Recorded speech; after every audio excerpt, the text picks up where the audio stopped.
trust me.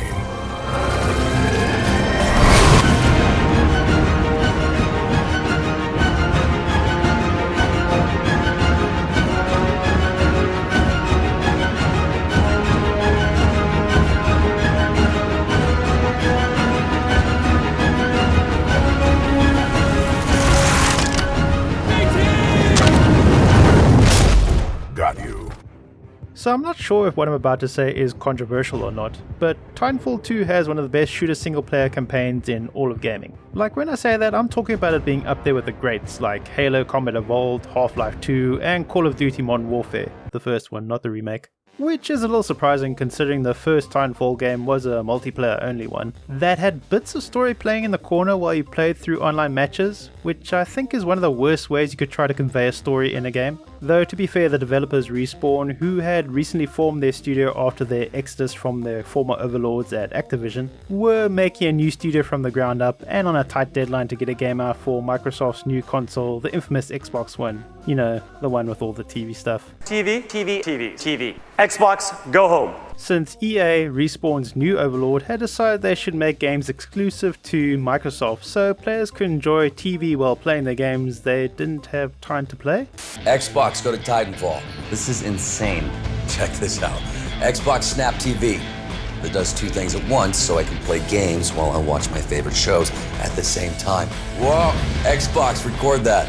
I mean, in spite of the great advertising, the game did sell really well, but player numbers dropped off pretty quickly after launch. Which led devs to the idea that, hey, maybe we should include a single player campaign for the sequel. Maybe that'll keep people around longer. And boy did they overcompensate, because they went from a forgettable soap opera playing in the corner of an online match, to a genuine emotional story between a giant mech and a rookie pilot who become buddies and grow to care and trust each other over the course of a fairly epic journey that involves them fighting behind enemy lines in places with deadly alien wildlife and mega factories constructing death arenas. Also the occasional comms tower surrounded by robot hordes and toxic gas.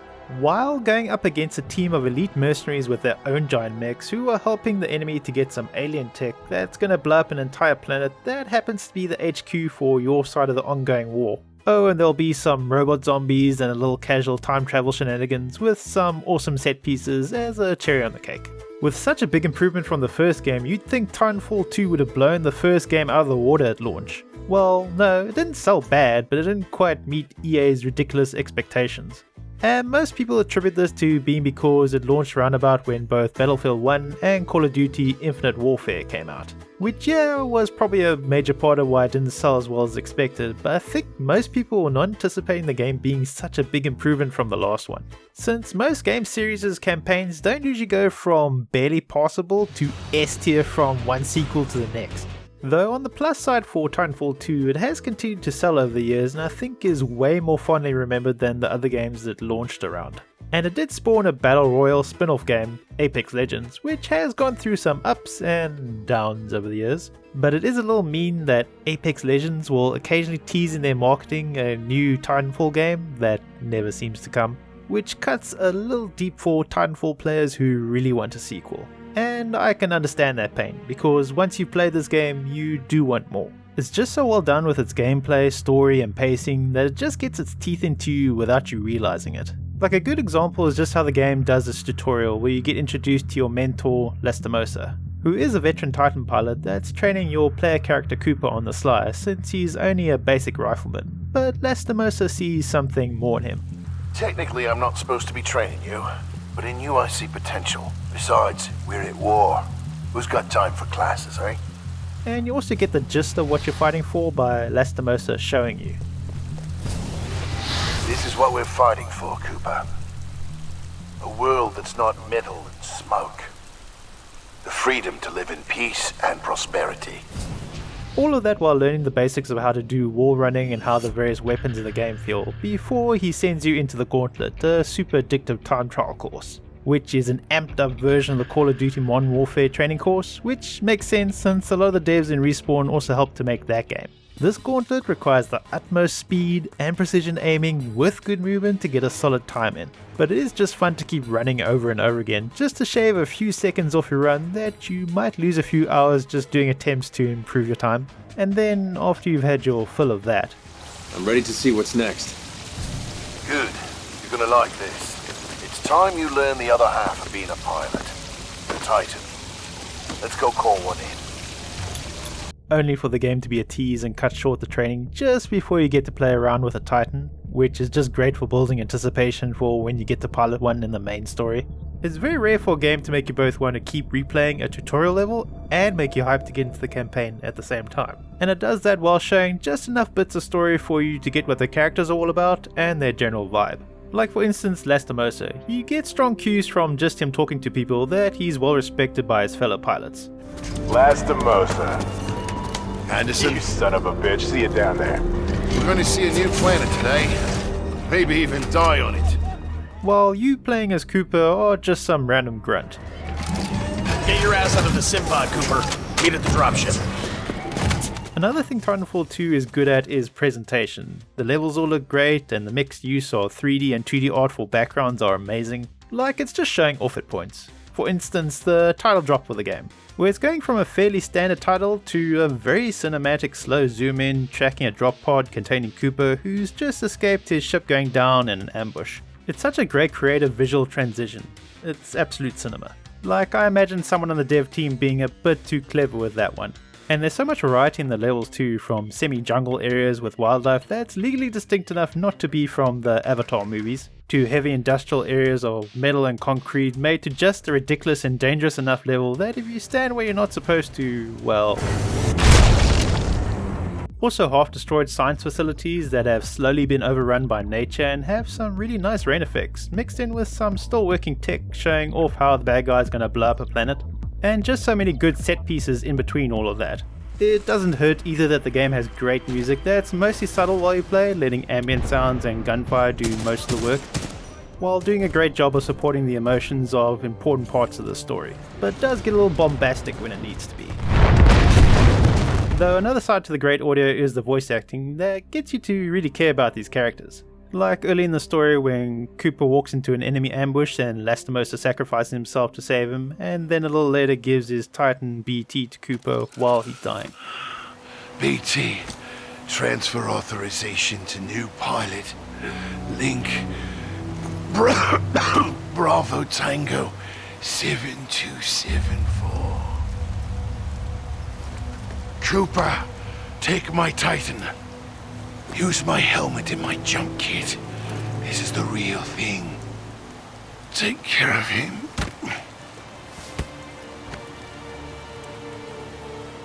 That's pretty effective. But the main stars of the show are BT and Cooper, who are now stuck together in enemy territory and are strangers to each other, but have to work together to make it out alive.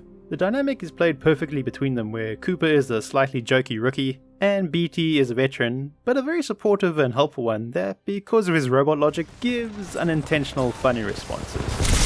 Pilot, your heart rate is accelerating. Are you in distress? You could say that. Your heart rate is exceeding 170 beats per minute. If possible, you should find a place to rest. Yeah, I'll get right on it. Another interesting thing is that you get dialogue choices playing as Cooper. Like, they don't affect the story, mostly. But by giving you the choice in how to respond to BT, it does however make you a little more invested in the bond between them, because it feels like you're the one choosing to get to know BT. And because BT is so encouraging during the game, you can't help but see him as a buddy after just a few levels. Pilot, that was a difficult battle. You handled yourself well. I have noted it for the record.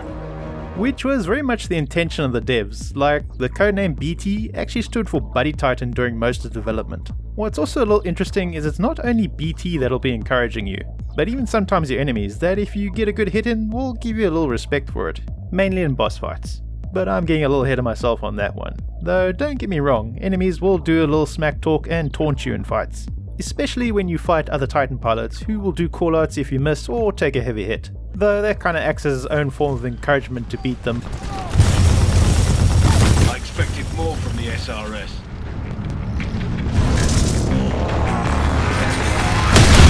I like the taunts, they make the fights feel more immersive. Speaking of which, the feeling of the shooting is pretty on point, as you'd imagine from devs with a history in Call of Duty. Like, the game has all the expected weapons in a modern military shooter, just with a bit of sci-fi flavour added. You know, the usual assault rifles, SMGs, shotguns, sniper rifles, etc.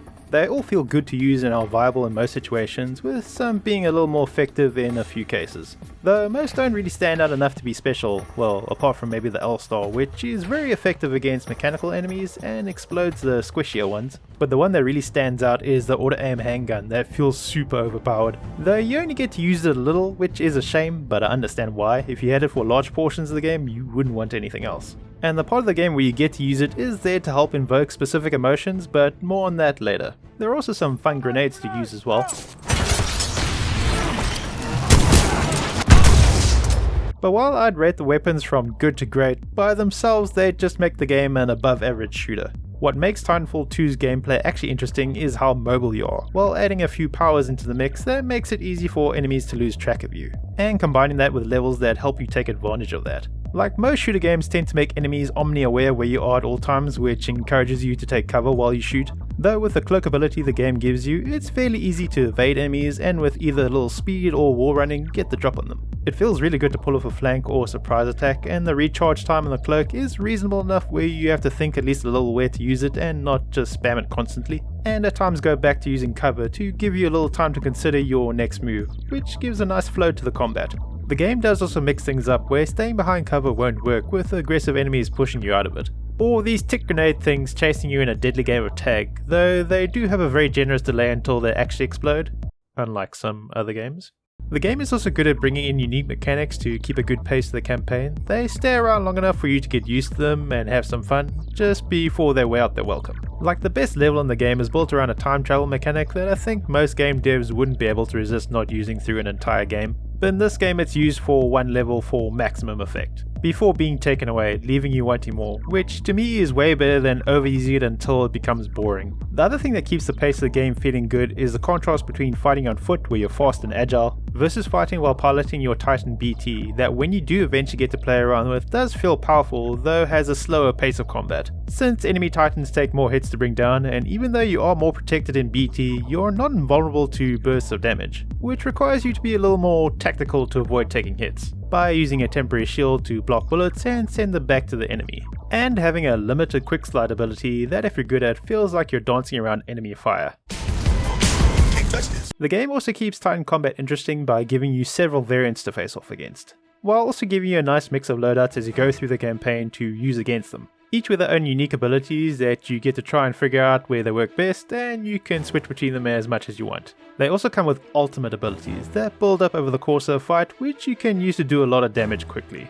You've got your classic Iron Man Unibeam one, your War Crimes with Fire one, and there's even one with the ever popular Giant Sword.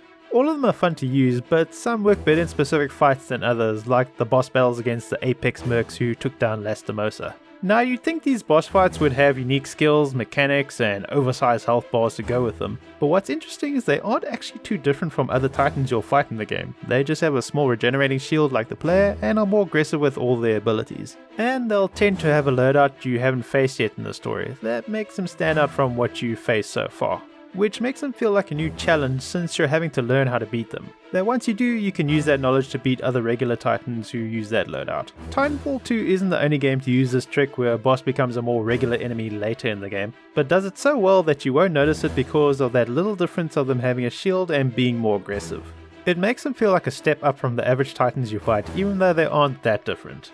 Some of the boss fights are more difficult than others, especially Viper, but usually the trick is learning which loadout works best against them. And once you do, you can beat them easy, even on master difficulty. So with all these different pieces of combat, the agile boots in the ground with a bit of wall running mixed with the slower but heavier hitting Titan combat, it all gives a really good pace to the gameplay, where you're always looking forward to the next level to see what's coming. Which is a good thing since it helps with distracting how loosely all the levels fit together, because you can pretty easily see how it's a bunch of set pieces just glued onto each other, with some bits of story thrown over it to make it all work. I mean, they are really good set pieces, but it gives the vibe of like a Michael Bay action movie where you get the sense a scene or thing is just there because it's really cool.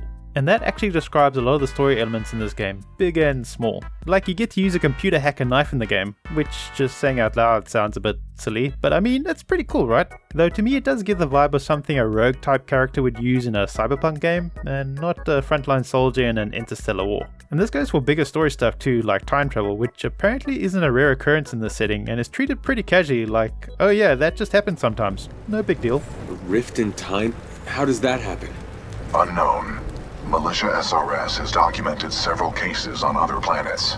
Oh, and aliens leaving world-destroying tech just lying around on planets? It sounds like a game with too much random stuff just thrown in together to work. But somehow it all comes together in a mostly coherent way, as the game doesn't focus on any of it too much. And you're always on to the next objective before you can start thinking about the implications of time travel and world-ending alien tech being in this universe. It's very much the rule of cool type of storytelling, which, don't get me wrong, I enjoy from time to time. If it's pulled off well enough, I'm here for it. To me, what really helps to make that sort of thing work is if the story can get me to care about the characters that get thrown into these randomly stuck together story ideas. That would usually not get me to suspend my disbelief. Which the story does do with the bond that grows between BT and Cooper as you go through the game. It's the thing that makes it all work. Because as Cooper and BT start trusting and connecting with each other as they go through the story, it gets you to care. It also helps a lot that the dialogue between the two is so well done, combined with the great voice acting and animation done for BT, that gets a lot of expression just from a giant mech with one eye. Like, it is a little tropey that they gave BT his unintentional dry robot humor, but I can't deny that it's fun. Hell yeah. I'm on a hot streak. Your vitals do not indicate a temperature problem. Do you wish for me to investigate this hot streak sensation further? Funny, BT. You're funny. Apparently. It all makes it so you can't help but see BT as a buddy the more you get into the story. And it gets to a point where if BT gets in danger, your immediate reaction is to want to save him. Pilot, I cannot free myself. Cooper. That's some pretty good emotional manipulation going on to distract from those bigger slapped together story elements. But that's not to say Titanfall 2 doesn't do some other story stuff well. Like, the game does start with a cool cutscene that gives some exposition on what pilots and titans are, and why the good guys, the Frontier Militia, are fighting this evil company called the IMC. Which is fine, but I think it does a better job with details you see in the game and its environmental storytelling. For instance, whenever you go into an IMC facility, there's always some major shady stuff going down as a byproduct. Like the massive amount of toxic sludge produced by their water extraction methods, or how they use prisoners of war to test new weapons. Or somehow their comm station tech makes waste that's a deadly gas that only robots can work in. Or there are the literal slave camps and the human experimentation in the facility for studying alien tech. Which would feel like Respawn were going a little over the top at showing how bad the bad guys are. But the IMC is an interstellar megacorporation, basically free from any regulation, so them being this level of evil is the most believable part of this game. So the IMC hiring a bunch of psychopathic mercs to fight for them is pretty on point too. They make a decent enough rogues gallery for you to go up against, some are better than others though. Like, Kane feels like he's trying too hard at times with his cringy self-referential third-person taunts that he does over the radio, that by the time I faced him in a boss battle, I didn't take him too seriously. Ash, on the other hand, feels like a cat playing with her food with her taunts over the radio, and her putting you in near-death situations. Now, we shall see how impressive you truly are. While she also seems to respect you who fight well enough against her. Impressive. Surprisingly impressive. Though she does really want to kill you. Your persistence is honorable, but your demise is inevitable. Richter, on the other hand, comes across as a sadistic veteran, though to me he's a bit of a cheap knockoff of Dolph Lundgren from Universal Soldier. I'm all ears. The peak of the bad guy roster though is Viper. He's a no-nonsense professional that makes his presence felt with his actions, which fits perfectly with how difficult his boss fight can be, since it feels like he's not playing around and he wants to get the job done with no mercy. The leader of all these mercs is Blisk, who you don't get to fight but do feel his presence as an antagonist through the story. He is, however, more indifferent than malicious though. He's here to get paid to do a job to the exact letter of his contract, which kinda makes him more evil. If the money's right, he'll do it no questions, like emotions and attachments don't feature in his thought process. It's time to prepare the Draconis. Copy. Got myself 3 captured militia. What should I do with them? Just kill him. No, don't! Like, he doesn't seem to have a sense of morals at all, which gets shown near the end of the game when he offhandedly offers Coop the chance to join his merc company, which is after Cooper has killed nearly all the mercs working for Blisk, which he seems to have no feelings about.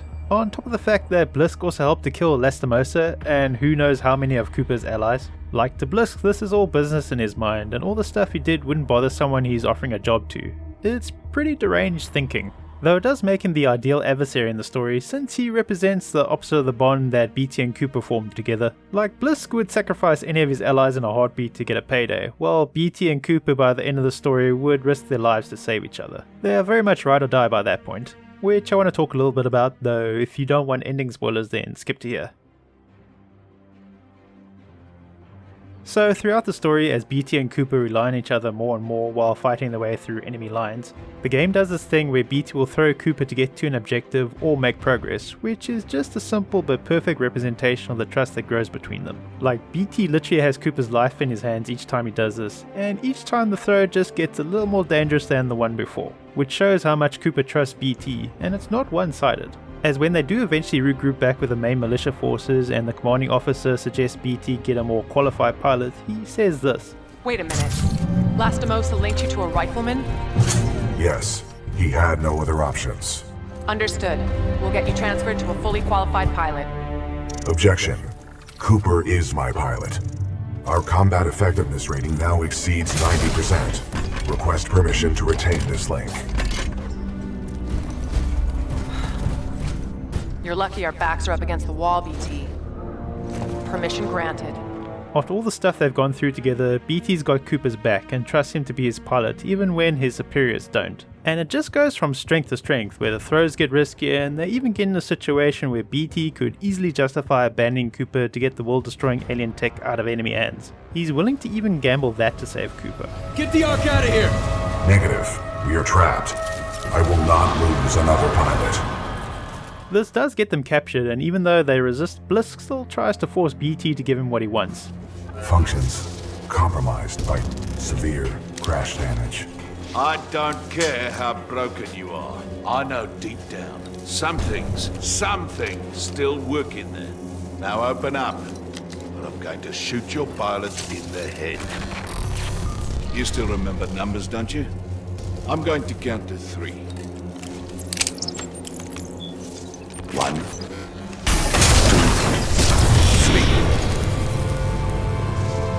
Nah, that wasn't so hard, was it? That's the problem with teams. If you don't win together, you die together.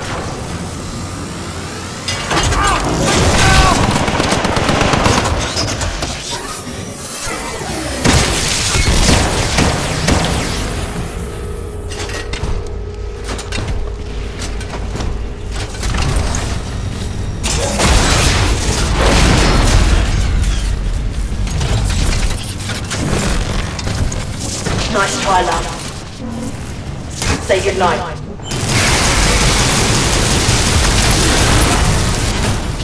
Alright, get the Ark out of here! We're running out of time!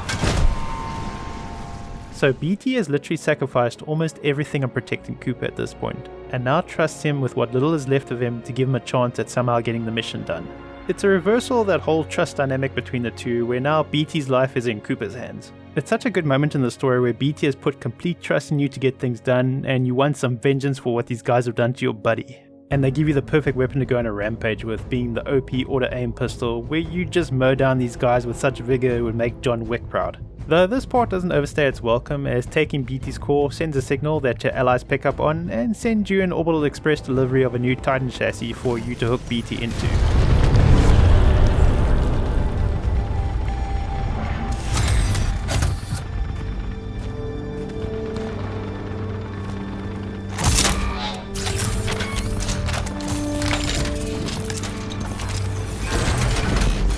Hello, Jack.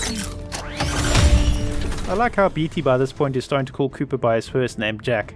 But anyway, from there it's a straight shot to the final boss fight against Sloane, another Apex merc, who I have no strong feelings about. She's just there as the last hurdle Blisk throws at you near the end before he gets paid. She's not a bad boss fight, but there's not any build up to confronting her, so she kinda feels more like just another nameless Titan pilot you go up against, who maybe talks a little more smack than others. She was the one that almost ended BT though.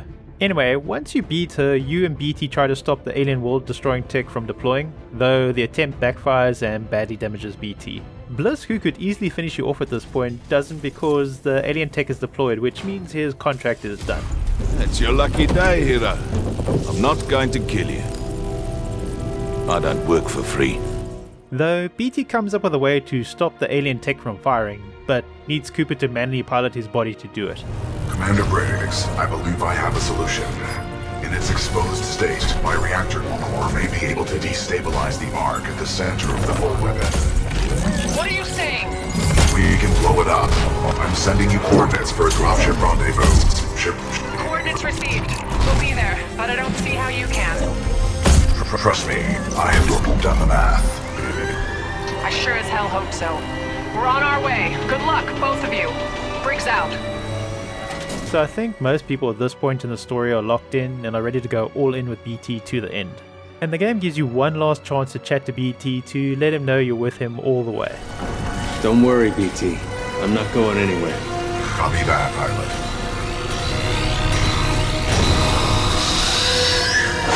Protocol 3. Protect the pilot. BT, what are you doing? Trust me. BT!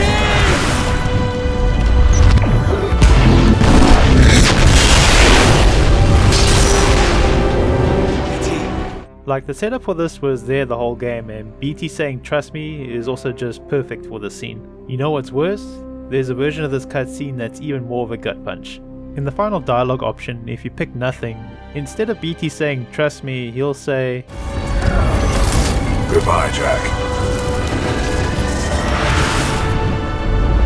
You can take the meaning behind this change in dialogue a few ways, like it could mean BT thinks Cooper no longer needs him and will be fine on his own, or he's acknowledging Cooper's lack of a bond with him. But whatever way you take it, man, finding out this is an option is such a knife twist to the heart. Though after that sad goodbye and Cooper making a last minute escape thanks to BT requesting a ship, there is a little bit of hope, since in a post-credit scene with Cooper's helmet you see some flashes of light from it, that if you read very generously with Morse code spells out Jack. Though that might be me and a bunch of fans inhaling too much copium. So I think you can see why so many people really want to follow up to Titanfall 2. It's a really good game that I think even to this day stands out from the current lineup of shooters, and I wish we got more of nowadays. There once was a point in time when Apex Legends was gonna be Titanfall 3, but the devs got really into playing the Battle Royale mode they created for it, and that lined up perfectly with EA's live service goals. So Apex Legends is in the same universe, but pretty much its own thing, for better or worse. It's kind of funny that the premise of Apex Legends is that you're playing in a tournament organized by Blisk so he can get new mercs to replace the ones he lost in Titanfall 2. And you know how much he cares about his employees. You're basically playing to become a bad guy that will get thrown away once you're not useful. Which is what EA will do with Apex once it stops making money. There have been multiple rumors and leaks of other cancelled potential Titanfall 3 games, the most recent being extraction shooter version of Titanfall, which yeah, I didn't see that idea doing too well. And before that there was another leak of a Titanfall 3 where you would have had to play as Blisk, which like, why? I mean, don't get me wrong, you could do a story with Blisk, but I think most fans of Titanfall 2 would rather see a game with BT and Cooper continuing their story. Or at least a similar setup, not a game where you play as Blisk, the guy whose only goal is money. But that's just my opinion. I do want to see more games in this universe, and I'm pretty sure I'm not the only one. Though thinking about it more, it's more likely for EA and Respawn to mess it up and make something again on the same level as Titanfall 2 or better. I could be wrong. Actually, I hope I'm wrong. But at least we can still enjoy playing Titanfall 2. I hope you enjoyed the video. If you did like it, then consider subscribing. And if you're feeling super generous, I now have a Patreon where you can help support me making more videos. Anyway, thanks for watching, see you next time.